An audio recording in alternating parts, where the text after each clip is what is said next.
Halo keluarga Indonesia, apa kabar? Senang sekali saya Astia Dika bisa kembali menemani Anda di acara Kumpul Keluarga. Keluarga Indonesia, anak kita pasti suka banget ya sama hewan. Ini bisa jadi teman yang menyenangkan untuk anak juga. Ternyata ini juga bisa berdampak baik loh untuk kepribadiannya. Sebenarnya apa sih efektivitas dan juga manfaat yang bisa diambil jika anak kita bisa kita ajarkan untuk menyayangi hewan? Ini akan kita bahas bersama psikolog kita ada Mbak Ayu Sutomo. Langsung kita sapa yuk. Mbak Ayu, apa kabar? Baik, alhamdulillah sehat. Dika, apa kabar? Aku baik Mbak Ayu. Mbak Ayu, kalau kita lihat sekarang anak-anak makin banyak ya yang punya sahabat karib, tapi ini iya, memang hewan gitu ya, hewan peliharaan. Sebenarnya sejauh mana sih ini bisa berdampak pada anak? Oke, kalau kemudian kita bicara sebetulnya manfaat memelihara hewan bagi anak tuh manfaatnya apa aja gitu kan ya. Banyak hal sebetulnya dan manfaat positif yang bisa kemudian diperoleh anak pada saat orang tua mempercayakan anak untuk memiliki binatang peliharaan. Mulai dari belajar bertanggung jawab, kemudian anak juga dilatih untuk tahu tugas-tugas rutin, kemudian anak juga berlatih untuk bisa lebih berempati, menunjukkan perasaan kasih dan sayang ke sesama makhluk Tuhan gitu kan. Betul. Itu belajar dari situ juga. Banyak hal-hal lain yang kemudian pada akhirnya bisa menjadi manfaat, termasuk juga menstimulasi gerak anak, menstimulasi sensori anak gitu kan, pegang-pegang yang halus, bulu gitu-gitu.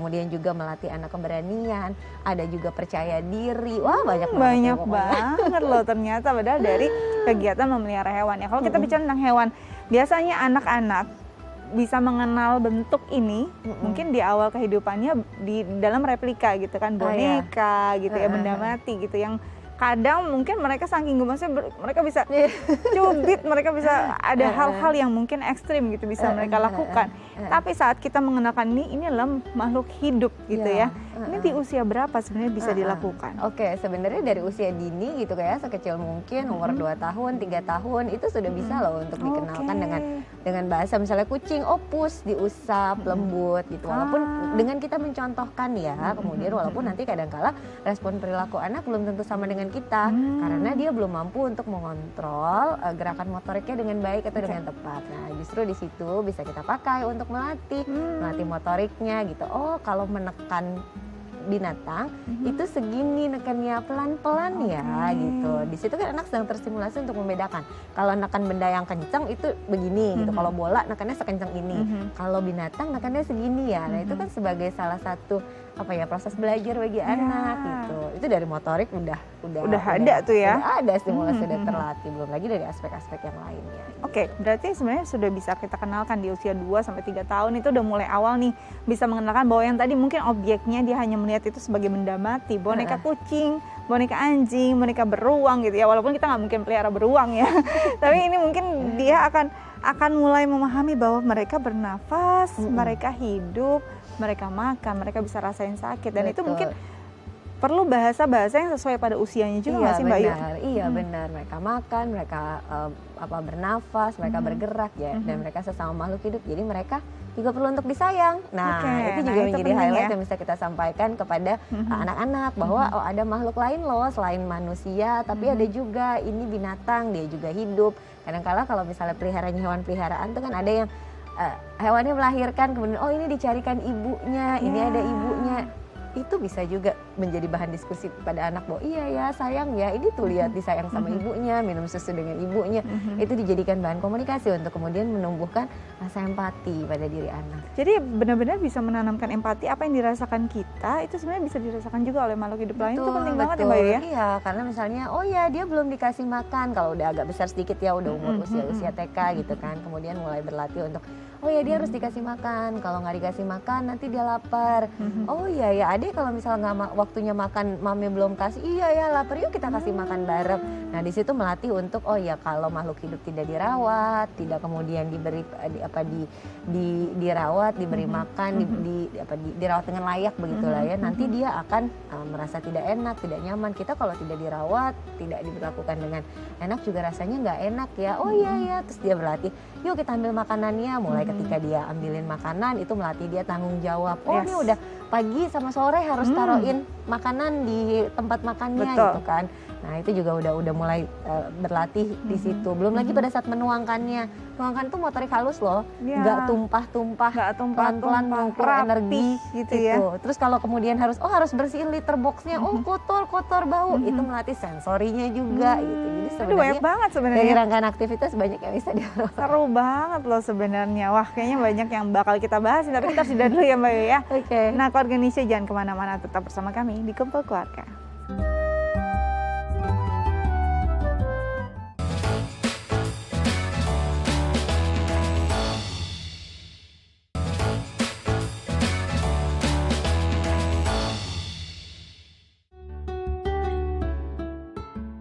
Ya, Keluarga Indonesia kembali lagi di Kumpul Keluarga, masih membahas tentang mengajarkan anak mencintai hewan peliharaan. Dan kita akan coba ngobrol dengan Ibu Ika dan juga Renata. Langsung kita sapa yuk. Halo Ibu Ika dan Renata. Halo, selamat siang, Bu Dokter. Selamat siang, apa kabar? Baik, Oke, hari ini kita ngobrol tentang hewan peliharaan nih. Kita ajarkan anak untuk mencintai hewan peliharaan. Aku boleh tanya ke Renata. Renata punya hewan peliharaan apa sih di rumah? punya dogi Mbak Siapa namanya? Sky. Oh, seru banget. Kamu biasanya setiap hari apa aktivitas yang dilakukan dengan Sky? Main bersama Sky, belajar tanggung jawab, mengasih Sky minum dan makan. Keren. Waktu pertama kali Renata mau memiliki hewan peliharaan, apakah ini memang datang dari Renata atau memang ibu yang mengajarkannya untuk mengajarkan Renata untuk menyayangi ada hewan peliharaan sebagai temannya? Pertama kali mereka yang minta. Jadi saya justru ada keraguan karena kan ingat tanggung jawab ya. Nah, mereka juga waktu umur sekitar 4 tahunan deh, Renata masih 4 atau 3,5 tahun gitu. Kakaknya udah lebih besar. Nah, mereka yang minta sendiri, boleh nggak kita punya dogi? Dia bilang gitu. Waktu itu keraguannya apa yang paling terbesar? Apakah takut mereka kurang bertanggung jawab pada teman barunya ini? Betul. Ketakutannya itu nanti kan akhirnya jadikan doginya nggak terawat, kan kasihan juga kan, mereka mengingat umur mereka. Saya pikir aduh, kan namanya anak-anak ya gitu, nanti udah aja gitu. Jadinya saya pikir boleh nggak, saya bilang kamu yakin untuk punya doginya sekarang, karena kan itu tanggung jawabnya penuh gitu. Bisa yakin mau urusin makannya, minumnya seperti tadi Bu Dokter bilang itu. Bisa mama katanya gitu. Oke. Jadi sebenarnya sempat ada keraguan di awal. Mbak Ayu, ini kayaknya mungkin bisa jadi perasaan yang pertama kali orang tua rasakan saat anaknya Benar. minta ada hewan peliharaan. Iya, benar. Wajar banget ya Mbak Ayu sebenarnya? Wajar banget, karena kan kita sebagai orang dewasa sudah memiliki pemahaman yang lebih bahwa Betul. memiliki hewan peliharaan itu bukan hanya sekedar memiliki, tetapi ada konsekuensi-konsekuensi yang mengikuti di dalamnya.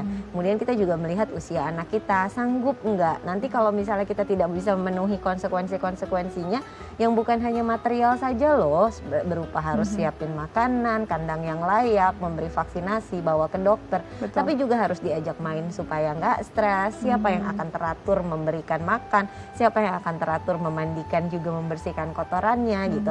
Nah kadang-kadang sebagai orang tua gitu kan ya, kita seringkali juga memang ragu akan itu semua. Iya, gitu. betul.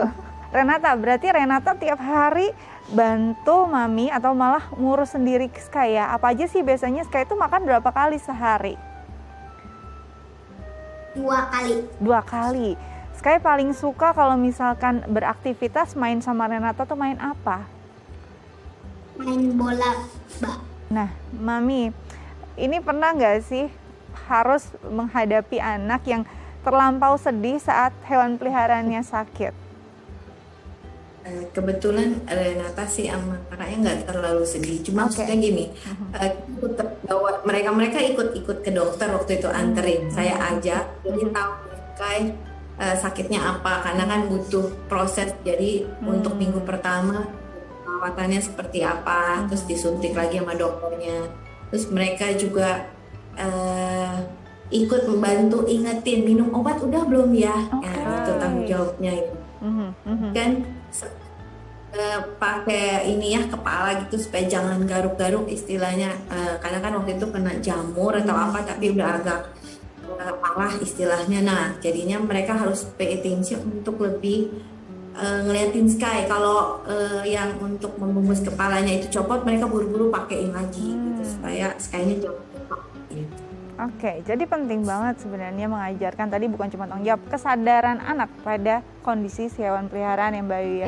Iya. Sejauh mana sih ini begitu penting karena kan ini sebenarnya jadi kayak chemistry juga anak dengan hewan peliharaan Iya nggak sih? betul. Jadi memang kalau ditanya hewan peliharaan kemudian ada nggak yang sampai punya kelekatan emosi dengan pemiliknya gitu, banyak gitu kan, karena memang bermain dengan hewan peliharaan itu di salah satu riset juga bisa membantu untuk meningkatkan kemampuan emosi anak. Kemudian ada kaitannya juga dengan isu loneliness atau kesepian itu sedikit banyak ketika kita memiliki hewan peliharaan. Ada teman untuk yang diurus, ada teman untuk diajak ngobrol, dan sehingga pada akhirnya seperti kalau hewan peliharaannya sakit atau gimana, ada juga yang sampai demikian sedih gitu kan, karena memang sudah dianggap atau diurus seperti bagian dari keluarga gitu kan. Nah kalau kemudian mengajarkan anak untuk bukan hanya bermain aja gitu kan ya dengan hewan peliharaan, tapi juga mengurus, terlibat gitu. Itu memang juga jadi kayak satu rangkaian yang penting untuk dibangkitkan pada anak kesadarannya. Nah Mami, ada tidak perubahan dari karakter Renata sendiri dan kakaknya mungkin saat sebelum dengan setelah ada binatang peliharaan di rumah? Mereka belajar tanggung jawab yang pasti satu itu udah pasti kan berbeda dengan waktu tidak ada. Jadi kan nggak harus kasih makan, nggak harus perhatiin binatang peliharaan yang mana-mana.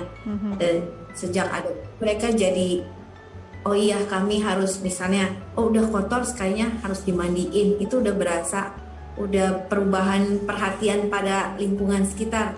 Dan penting untuk bonding to nature ya buat saya. Jadi mereka juga bukan cuma ke sky-nya aja, tapi andaikan ada dogi lain atau yang binatang lain yang misalnya lagi hilang gitu, nyasar mana, nah mereka juga bisa jadi oh itu hilang nih, bukan yang rumah ini punya, kenapa bisa ada di sini gitu. Jadi lebih baik kita laporin gitu. Lebih peduli juga sama lingkungan ya Mbak Ayu ya? Iya, lebih aware, lebih peduli, lebih ada rasa empati dengan orang lain, karena dia berempati kalau hewannya hilang, rasanya sedih. Oh itu ada hewan yang lagi nyasar, punyanya tante di rumah pagar hitam. Gimana yuk kalau kita bilangin ke si tante pagar hitam untuk hewannya ada di situ loh ya, Mami WhatsApp cepetan, Mami WhatsApp. Itu biasanya kan anak-anak kayak gitu ya. Seperti itu ya. Itu sebenarnya satu hal yang positif gitu, karena bagaimanapun kan itu nanti akan kepake pada saat dia sudah bersosialisasi, dia bekerja gitu, dia peduli dengan lingkungan sekitar. Itu satu hal positif dan baik. Gitu. Luar biasa. Oke, Ibu mungkin ada yang ingin ditanyakan tidak terkait tema kita hari ini kepada psikolog kita dan Mbak Ayu Sutomo, silakan. Iya, pertanyaan saya kan untuk anak segini sebenarnya tanggung jawab itu memang harus dilatih ya Bu Dokter. Cuman bagaimana cara mereka untuk ini kan saya butuh proses udah bertahun-tahun dari Renata udah 3,5 tahun, tapi maksud saya bagaimana kita menyampaikan ke mereka kalau dogi itu terus juga harus tetap jadi tanggung jawab itu nanam disiplinnya harus lebih kuat lagi gimana Bu Dokter kepada anak-anak. Jadi yang lebih besar lagi maksud saya mau kasih tahu mereka nyampeinnya bagaimana gitu maksud saya. Oke. Gimana mungkin Mbak Ayu? Berlatih untuk memberikan tanggung jawab yang lebih besar dalam porsinya begitu ya terhadap hewan peliharaannya gitu kan ya. Oke. Nambah porsi. Nambah porsi tanggung jawab yang lebih besar terhadap tanggung jawab untuk memelihara hewan peliharaannya. Yang dilakukan sejauh ini dari Renata umur 3,5 sampai sekarang sebetulnya itu satu hal yang berarti gitu ya, kemajuan yang cukup baik. Tapi kalau kemudian kita kan sebagai orang tua bisa melihat sepertinya udah bisa nih untuk tanggung jawab yang lebih besar lagi gitu kan, untuk inisiatif yang lebih besar lagi. Boleh kemudian dilatih dengan cara mulai berdiskusi dengan anaknya. Ada list kegiatannya Sky itu harusnya diapain aja sih? Nah selama ini ranah tanggung jawabnya tuh yang mana poin-poin poin mana? Boleh dong ditambahin 1 atau 2 poin yang kira-kira sudah bisa dilakukan oleh anak seusianya itu gitu kan. Nah kemudian kenapa mengajak anak berdiskusi dan kemudian mengajak anak kemudian bisa memilih gitu ya. Karena pada saat berdiskusi dan kemudian memilih, anak itu merasakan bahwa dia punya power untuk kemudian menentukan saya maunya gimana.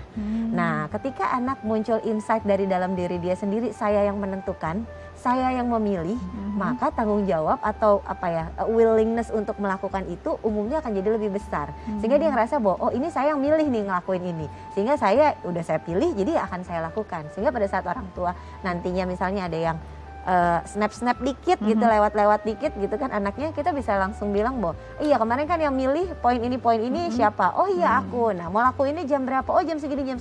Oke, nah biasanya itu butuh proses mungkin sekitar awal-awal 2 minggu, 1 bulan. Tapi begitu masuk di atas 1 bulan, 2 bulan, umumnya gitu ya, insya Allah polanya sudah terbentuk menjadi kebiasaan. Jadi libatkan mereka pada pengambilan keputusan yang mereka akan lebih merasa bertanggung jawab juga pada hal tersebut ya. Kira-kira seperti itu Ibu Ika dan juga Renata. Semoga berguna ya untuk keluarga di rumah. Salam untuk Sky. Terima kasih. Bye. Sampai jumpa. Oke, ternyata seru banget loh kalau punya hewan peliharaan di rumah. Anak-anak juga jadi happy dan juga banyak manfaatnya. Nanti kita masih akan bahas, tapi kita harus jeda dulu. Jangan kemana-mana, tetap bersama kami di Kumpul Keluarga.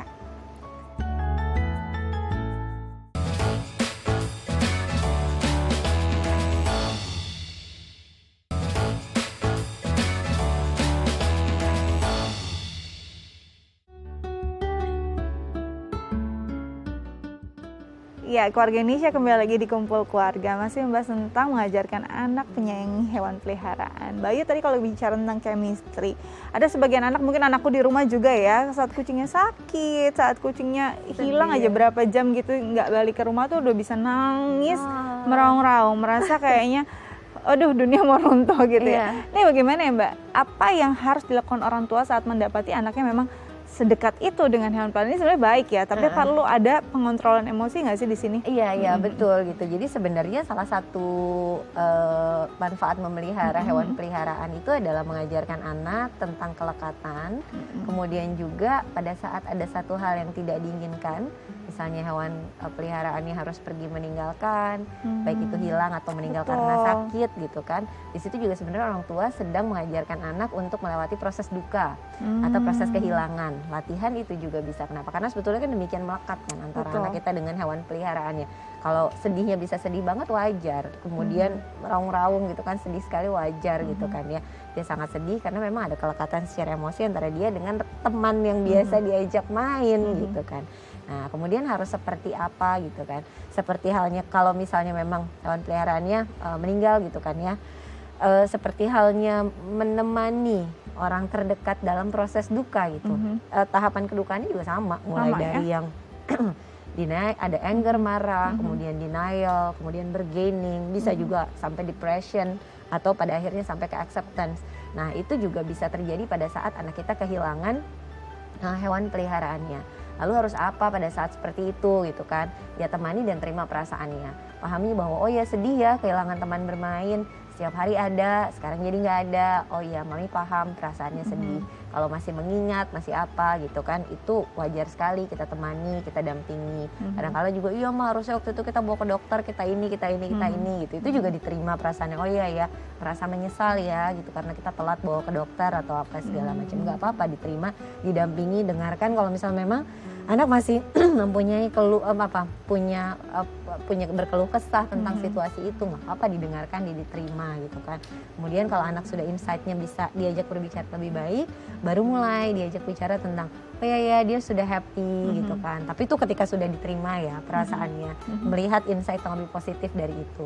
Kalau memang mau ditanya mau punya hewan peliharaan baru atau tidak gitu kan, itu harus berdasarkan kesiapan anaknya juga. Karena kan bukan semata-mata oh ya dia udah pergi kemudian yuk kita gantiin dengan yang baru.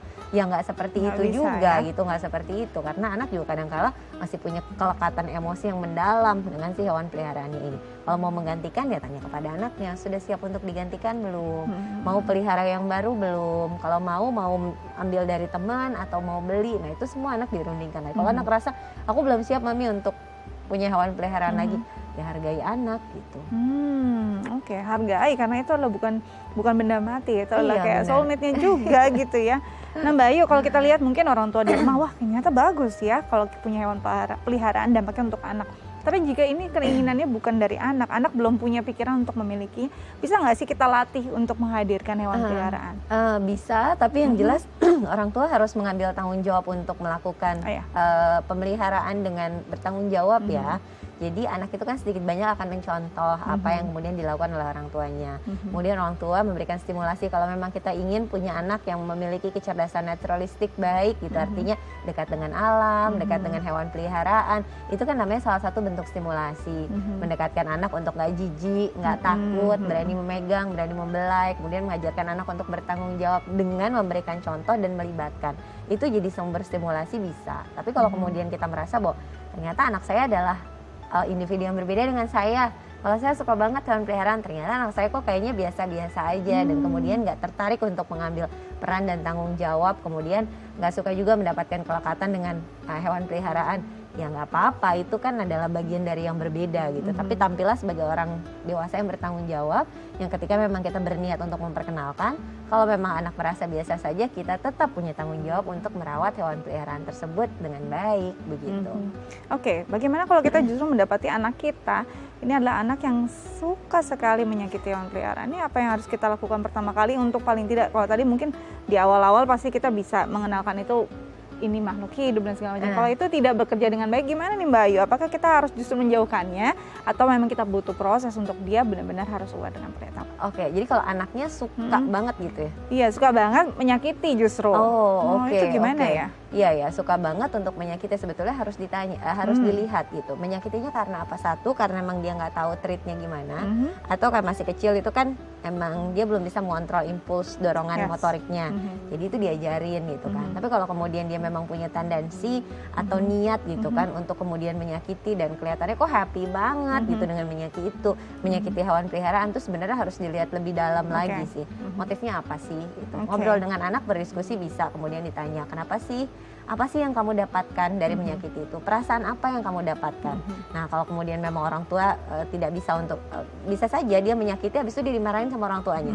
Dimarahin orang tuanya dianggap sebagai bentuk perhatian. Atau ketika kucingnya itu meraung-raung gitu kan ya, atau binatangnya itu meraung-raung, dia merasa mendapatkan, oh iya lucu banget, ini bisa diajak bercanda. Itu sebenarnya mispersepsi yang salah gitu kan. Betul. Konsepsi yang salah terhadap bercanda itu bagaimana? Itu bisa diluruskan untuk dijelaskan. Kalau memang ternyata ada needs yang lain, aku merasa happy nih kalau ngelihat dia. Nah, ibunya kemudian merasa bahwa ini kok agak kurang tepat Ya, ya, ada yang salah ya. diskusi ke pakar boleh dilakukan. Kenapa punya tendensi untuk merasa senang ketika melihat hewan peliharaan itu terluka, apalagi kalau sudah kaitannya dengan sesuatu yang sadis, kemudian yang tindakan-tindakan yang melukai gitu. Jadi itu perlu dikaji lagi, perlu perhatian lebih lagi ya, agar ini tidak dilakukan pada makhluk hidup yang lain. Mbak Ayu, makasih banyak ya, sama-sama. sudah berbagi bersama kami di Kumpul Keluarga. Nah, Keluarga Indonesia, semoga apa yang kita bahas hari ini bisa berguna untuk keluarga Indonesia di rumah. Saya Setia Dika pamit undur diri, jangan lupa untuk selalu menerapkan protokol kesehatan 5M. Sampai jumpa.